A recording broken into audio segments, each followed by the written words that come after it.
So I'm gonna. Did you hear my rant on the Heat there? No, right? No, I've just popped in. Okay, so the most ignorant shit is going on in this town with the Miami Heat. Follow me on this. So the Heat, they refuse to lose and become a lottery team, correct? Right. Right? They refuse to tank and become a lottery team. Okay.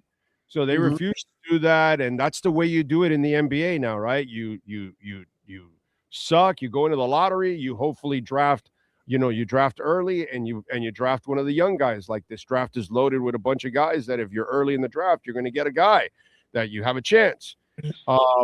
And or you also go into the lottery for a few years to accumulate several picks so you can then trade them for a future star, correct? Yeah, we've seen all that happen. Okay. Work. The Heat refuses to do any of that. They refuse to do any of it, right? Mm-hmm. Okay. So the only reason banners are hanging in the arena is why? Because they went into the lottery, correct? Didn't they get number 3 and number 5 in the draft? Yeah, right. Oh. At number 5, yeah. Number 3, Dwayne Wade, which hangs in the rafters, right, was the number 5 pick. Yep, in 03. Right. So Mhm. going to the lottery got them the pick that led them to winning 3 titles, correct? Yeah. Also, going into the lottery again, you got a guy by the name of, I think his name is Caron Butler at number 9, correct? Yeah, was it 9 or 10? But yeah, 02 draft the year before. Yeah. Mm-hmm. Either way. Mm-hmm. And that brought you Shaquille O'Neal, correct? Yeah, he was one of the guys traded. Lamar Odom, Brian Grant. Mm-hmm. Lamar Odom and Caron, and you shipped them off. But my point is, yeah, the only reason you're a championship caliber team is because you went to the lottery. And now you refuse to act. This is the way you do things now, because without Wade, you don't get Shaq. Right. Without Butler, you can't trade for Shaq. So that's the lottery. Without Wade, you would never. You know that with Wade, you got 7 trips to the finals. 7. 4 with the big 3, 1 with Shaq, and he brought you Jimmy Butler. Yeah, and now you're extending it. Now you're extending it to something else, where Jimmy Butler was brought in as a free agent. Dude, I'm saying facts. If there's no Wade, does Jimmy Butler come here? Oh, it's a huge domino effect. Sure, yeah.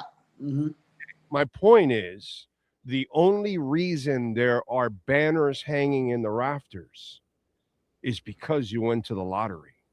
The most ignorant shit going on in this town on sports comes from the Miami Heat right now, where they don't realize they are what they are because they went to the lottery. And now they refuse to go to the place that made them. Sure, Riley created the culture and all of that, but brother, you weren't going to win one freaking title without Dwayne Wade. And what and how did that happen? Because you sucked and went into the lottery. And so, to me, that is ignorant as it gets by the Miami Heat. So I'll loft it over to you, since you're probably afraid to say that. But go ahead. This is really setting me up. I'm torn on this issue because I see the benefits of how you can get into the lottery, high draft pick, and then, like, for example, the Celtics did that, got like the Jason Tatum pick, and when they were just off of contending, and then they transitioned well from the big 3. They just played Wemby and Stephon Castle and the other guy, the Jalen guy, whatever, the other kid that came off the bench yesterday. He's like a lottery. I think he's a lottery pick also. But go ahead. Yeah, they got De'Aaron Fox on that team with different means. That's a trade. Right. That's like filling in the holes that you need to then be able to contend once you. But the only way to get that is by having picks, which they refuse to get. Yeah. But then you see how. Okay, they've been this play-in team for so many years. Then they make a surprise run in 2023. I know you can't count on that, but then you still see, like, okay, when that happened, no one was saying, oh, well, they needed to. Now, I think a lot of people were when they were going into that play, and I remember people being upset about them making the playoffs and not getting a shot at Wemby in that draft, which was like a 1% chance at best. But then you have that playoff run where you upset all these teams to get into the NBA Finals. Granted, you don't get another, you get an Eastern Conference banner instead of the NBA Championship banner. But still, it was an impressive run. So I'm torn because you've seen still examples where No. That's not an example. 2020 and COVID, they got there as a 5 seed. Bro, that you're not going to count that. Come on, dude. And by the way, you had Embiid injured, and you had the other big man injured. Well, the Bucks had Giannis injured. Giannis injured. Yeah. You got every break in the book to get to the finals. Fluke, outlier, and then the bubble is a complete outlier. Well, he still had to play the Celtics. Yeah, but I get it. But you had to go through the Celtics. You had an easy road to get there, is what I'm saying, because you had a couple of breaks along the way. It's an outlier. It's not something. Oh yeah, no, right. That's why I'm torn on it. That's what I'm getting to is why would you be torn on a lottery ticket? Because that's what that is. That's a lottery ticket, and all you did was you didn't win anyways. So who gives a shit? I'd rather go to the lottery and actually get the guy that's actually going to win me the damn title. But then when you had the big three heat go through the 4 straight years of going to the finals, went back to back. Yes, it's still, when you go back in time, it's Dwayne Wade at the heart of it, still being there. But then you did have like the ultimate tank year of 08 coming off. All right, the 06 title and 07, you didn't go anywhere. And they went 15 and 67. That pick ended up being number 2 in Michael Beasley, and Michael Beasley lasted 2 years. And Michael Beasley had nothing to do with then bringing in LeBron James and Chris Bosh. It was the whole free agency of 2010 of bringing together the big. It was Dwayne Wade's impact. Yes, you can still go back to Dwayne Wade being at the heart of it, but Dwayne Wade, Pat Riley, rings on the table. LeBron James takes his talents to South Beach, and Chris Bosh was already on board and all that. But it had nothing to do with tanking in 08 to then end up at number 2 with the worst record. They didn't get Derrick Rose number 1. If you don't draft Wade, nothing happens. Yeah. No, there are no banners. There's no big 3. There's not even a Jimmy Butler appearance. Nothing. So everything was due to you going into the lottery. Everything. In fact, I'll even add more. When you traded for Bosh and LeBron, you had to trade first-round picks also. So you had first-round picks to trade for stars. You had a star that you drafted number 5 overall that brought it. You had another young star that you drafted that brought you Shaq, that brought you a title. Every time you've gone into the lottery like that, outside of Beasley, it's actually paid off for you handsomely. And now you refuse to do it? That makes no sense. Yeah. And the other argument, just to play devil's advocate, is that the Heat also do well in finding the undrafted gems that they can developing players to become solid role players. So then there's that aspect of it. But you do need a star or 2. That and a cup of coffee doesn't get you anywhere. It gets you to the I know. Okay? They have shown us that without the lottery, they can only draft play-in players. Yeah, as far as a regular season resume, it's playing. I'm sorry, did they find a Jokic or something? Did they? No. No, not quite. It's not like they're hitting on a late first round. They found a Jovic. Yeah, Jovic, and he's kind of a joke pitch. He's kind of a joke. Yes. So that's my point.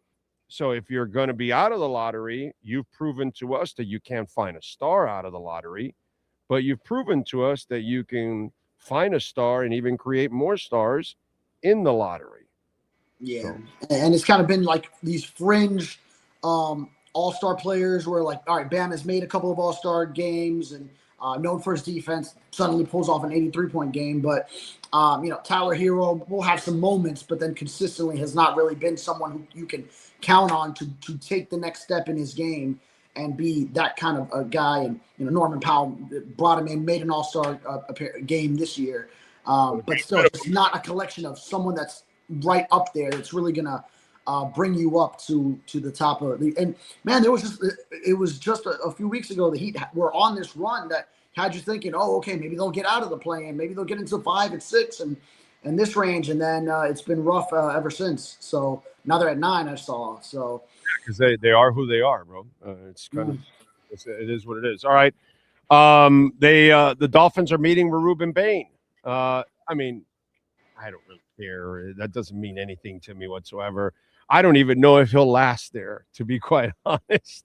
I don't fall for the short arm stuff. That guy's a player and a half. That guy's a leader, a winner. In fact, somebody asked me that if Maui Noa and Bain were there for the Dolphins at 11, who I'm taking Bain. I said, because I'm getting a player and a leader. I'm going to get a guy that's going to control the locker room. Normally offensive linemen don't. I love Mesidor, but I think Bain I get 2 players. I get the great player, and then I get the leader that manages the locker room for me and puts a level of expectation on the defense. So for me, I would love Bain. But your thoughts on Dolphins meeting with Bain, and is it just silly talk? Yeah, no, I mean, I think we've already seen that this group, this new regime, will bring in local talent that wants to put on for Miami. And, we've seen a few free agent signings, and they're just minor pickups, but still it's just a willingness to look into the home town base that is here. All this talent that comes out of South Florida, where it's frustrating when, the years when the Miami Hurricanes were struggling and you saw all these top players, the Bosas and everyone else, and Jerry Jeudy going away in recruiting. There were these top recruits, and everyone's going away. And then Dolphins, some people would always say, oh, they never go, like, bring the hometown guys. So, I mean, there's that aspect of it. And then there's just a great football player that he is when you turn on the film, where it would be tremendous for the Dolphins if this short arm narrative just picked up so much steam that he falls out of the top 10, and then he's right there for you at 11. You could be that team that just at 11 says,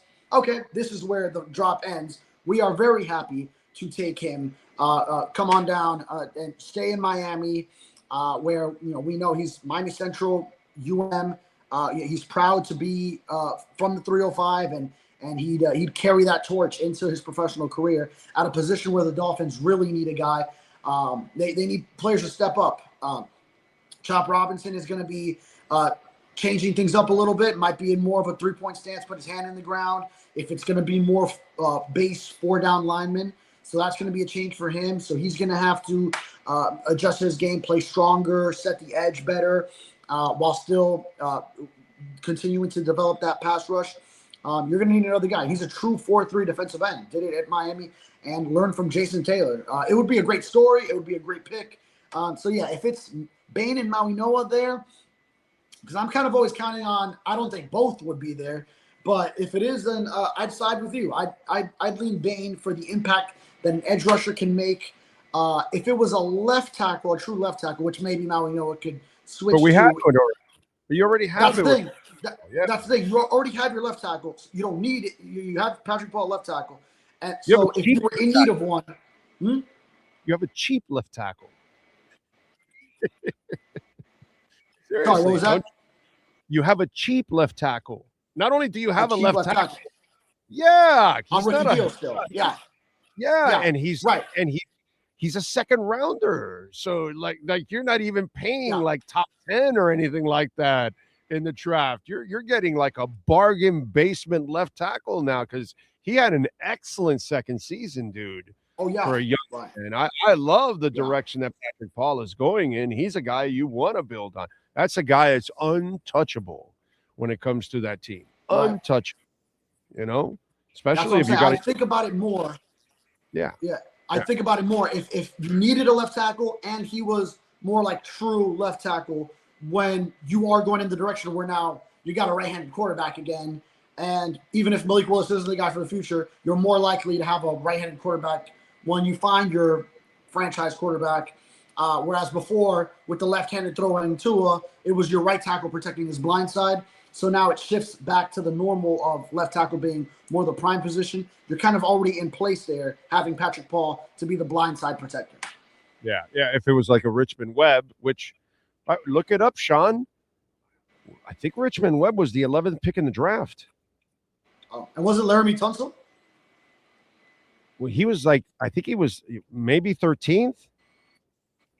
Wasn't he like early teens or something? You might be right. It might be 11, maybe 13. But I don't know why I remember Richmond Webb being the 11th pick in the draft. But yeah, if it was like a game-changing left tackle, like a Webb, or like I mentioned, like a Jonathan Ogden or somebody, some freak, Anthony Munoz or something like that, then I can understand taking 13th. him over. 13th for Tunsil. Yeah, you were right. 13th for Tunsil. 13th for Tunsil. Yeah, and then and tell me what Richmond Webb was, Sean, at Chong Stanley. It was the 9th pick in the 1990 draft. There you go, 9th. So, so yeah, if it was one of those guys, yeah, but Ruben Bain would be the guy. The news that really came out, and I'm happy for him because we all know he's a hell of a player, but he got this stage this year and just absolutely tore it up, was Keonte Scott. And for him to run what he ran, that probably moved him up a couple spots because everybody already knows he's an excellent player. Does he move up into the first round is the question. Yeah, that much, huh? Probably second. Yeah. I would think probably second, but because I think before that it was kind of like third-ish. But yeah, I mean, elevating his stock for sure. I mean, you saw that speed when he broke on the screen against Ohio State and then took it to the house. No one was near him. So, you see it translate to the field. You see it translate. I think he'll be in the second. But dude, when you run 4.3 in a passing league, and you play as well as he does in big moments against big teams, versatile too, nickel.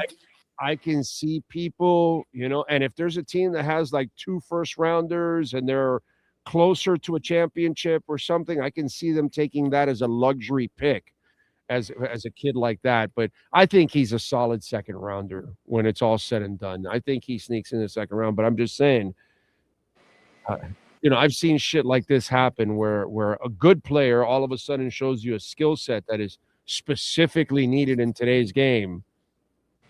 That was rich for him yesterday. Yeah, that was a money grabbing. That was he's adding to his bank account right there before the fact right there. I don't think anybody really did anything that freaked anybody else out. That like, oh my God, Keonte was the one guy I think everybody I'm sure was impressed with everybody's individual workouts and all that stuff. But I think Keontae's moment was the one that like really like, oh shit, wait a minute, hold on. I like this kid. Now I really like this kid because 4.3 in our league is very important. I would think that would be the biggest takeaway. Yeah, if you went out there just open-minded and maybe had your impression of each guy, then that would be the biggest takeaway. Is he boosted his stock the most? Well, he's a player. He's a player, and we've seen crazier things. Yeah, no, but the key for Keonte is he's a player. It's not that he's a freak athlete that we can make him a player. No. This guy's a good football player and now showed you elite speed that you cannot measure on a football field sometimes. Now you see it, and now you go, okay, now I can work with this because I know the kid's got a football IQ. You know what I mean? Like you watch him, he's got a football IQ. He's got what's that called? He's got instincts. These are things that you cannot teach sometimes. Sometimes we've had linebackers here and defensive ends or defensive backs that struggle with certain things when it comes to instincts, or guys like Igbenogany who are converted players and their instincts need to naturally grow over time. Whereas this kid, he's already fully built. Yeah, I was going to bring him up as an example, and also like DeMarcus Van Dyke, who came out of Miami, and he got into the second round with the Raiders, and it was for that speed, but it was more so still raw. Like you never saw him as that kind of corner at Granted, love him, and also saw all the stuff he did on the staff later on. But I mean, second round pick for him, that was astonishing the year that he came out. So. We've seen much crazier things. Like Noah Igbenogany is much crazier than if Keonte Scott were to creep into the first round. But you're right, Keonte Scott has more of a complete game where he has the football IQ, the instincts, the on-field production, the tape to also go with, now you measured him and he has this level speed. It's like that's a nice combination there. Hey, let me tell you, Chop is that guy. Chop's that guy. You drafted him on ability. You didn't draft him because you saw a great football player, because the stats weren't there to say that he was a great football player. You drafted him on – that's the difference between him and Keonte Scott. Keonte Scott is a hell of a football player, and now he showed you that he might be one of the fastest DBs in the NFL next year. Now I've got myself something, whereas Chop Robinson is the opposite. He's the freak athlete, just like Deion Jordan, that you want to convert into being a great football player. That's where the gamble is dangerous. Whereas Keonte Scott, that gamble is not dangerous. That's the way I look for me. Yeah, I would say, if you have both, then that's right. That's a desirable prospect. Where the other player you're projecting. It's funny because you mentioned it yourself already with DVD, and he's such a good kid. And by the way, there was a guy by the name of Campbell, an offensive lineman that came out of Maryland and ran like a 5 flat in the 40. And Al Davis also drafted Bruce Campbell, came out of Maryland, and he drafted him also. And if the old man was still around, he might take Keonte Scott if he had like a late first or something or early second, he might take Keonte Scott at that point because of the 4-3. Yeah, not the number one pick. I think that's still going to Mendoza. Yeah. Although Orlovsky is really playing up that Ty Simpson storyline. I keep saying. Well, listen, I don't trust Dan Orlovsky as far as I can throw him, but I've been saying it since the college football season. I like Ty Simpson.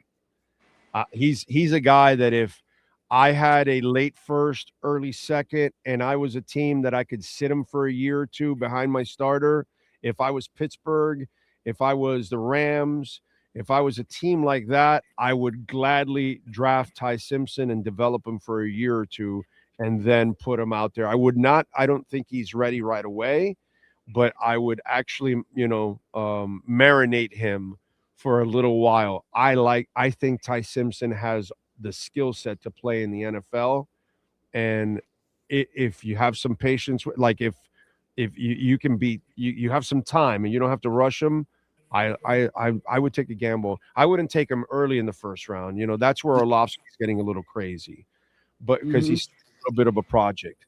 But if I had the luxury of waiting and giving him a year or two to mature, I would take him in the late first, early second.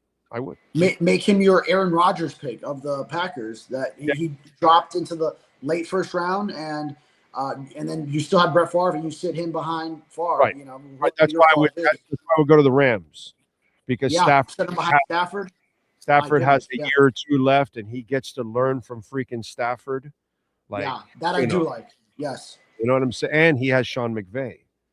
So all of a sudden now you've got the whole combination, and he can sit there for a year or two, and there's not a hurry. If I can put him in a situation like that, I would do. If I draft him on the Dolphins, it's a disaster. If I draft him to Minnesota, who has a ready-made team, and I know they have their already quarterbacks, but it's still, you're throwing the rookie right to the fire. I just would, I'd rather go to Pittsburgh, where I have Aaron Rodgers for a year. And then I can have him, mature a little bit and wait and watch and learn a little bit. That's what I think he needs. But I like Ty Simpson too, actually. LA Rams would be a great situation. Vikings, that could end up the same as JJ McCarthy. So, it would be very situation dependent. Yeah, they gave Dak an extension, so you can't go there because he still has too many years left. I'm trying to think if there's like another veteran that is like on the back end of his career in the NFL right now. I don't know if there's one outside of those two that I mentioned. But that's the luxury that I would do with him. I would not hurry him up because that ruins sometimes some of these kids, you know. Yeah. The Rams with Stafford is kind of like the prototype. Plus, they're at the end of the first round, so that's a good spot. So that's where he should be. At least for me, that's where he should be picked in the back end of the first round, 20-something to the end of 30 or early second. That's where I would take him if I'm one of those type of teams. But we'll see what happens. You don't like Ty Simpson at all? No. I mean, I said going into the combine when the reports were saying he's going to be throwing. And this is before the Dolphins land Malik Willis. But saying, the Dolphins should do their due diligence, at least, which I was not feeling was any controversial statement. You should do your due. If you're a quarterback needy team, then you should do your due diligence on the quarterbacks in this draft. I know a lot of fans immediately get turned off just because he's an Alabama quarterback and you just got rid of Tua. So I put that away from my mind. That means nothing to me. But yes, I agree with you. It's very situation dependent, and I think he could be a very good quarterback. Actually, in this situation, if you want to play Malik Willis and let him get beat up for 2 years, and let Ty Simpson sit for 2 years with your late first round pick, not the ideal situation. Slow down, Dolphin fans. But I'm just throwing it out there that you do have this kid locked up for 2 years because you're going to pay him for 2 years guaranteed.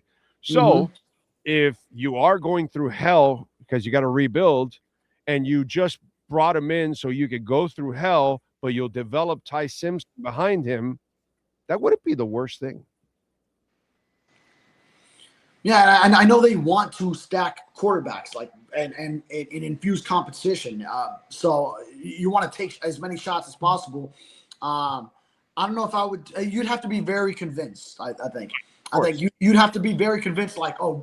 He's really going to be like. You'd have to be convinced he in a couple of years will be like that Aaron Rodgers selection, like that. It'll be to that level. If you're iffy on it, then I would say go with someone you like in the mid to late round. You have 4 picks in the 3rd round. You draft any one of a number of quarterbacks that are going in that range. If you like where Carson Beck is going, if you like Garrett Nussmeier, LSU, if you want to go later and draft the athletic quarterback Taylon Green from Arkansas, a lot of different ways you could go with later quarterbacks, especially after the one position you did invest serious money into this offseason in free agency was quarterback. Then I don't think you need to also invest a high draft pick, especially in this quarterback class. You'd have to be very convinced. Follow him on Twitter at David Furones _. Catch his work there at the South Florida Sun Sentinel. David, as always, thank you, my brother. We will catch up on Friday, my friend. Sounds good, my brother. You got it. Welt Rheaume, proud sponsors of our program and this segment, 954-966-4646. Unfortunately, a lot of people are dealing with bankruptcy right now. A lot of people are going into their 401ks. It's at a record high right now. If you've suffered any homeowner property damage, business owner claims, commercial litigation, please call Welt Rheaume. Sometimes people freak out when I tell them never call the insurance companies because you shouldn't. You call Welt Rheaume first. They send their adjusters over. They assess the damage, and then they call the insurance company on your behalf because the insurance companies love to talk to you and me because you and me, we don't know all the loopholes and all the laws. They could take advantage of us. But when a lawyer picks up the phone and calls them directly, they have their full attention.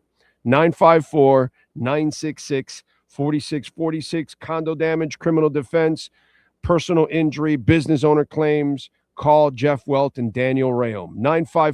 954-966-4646.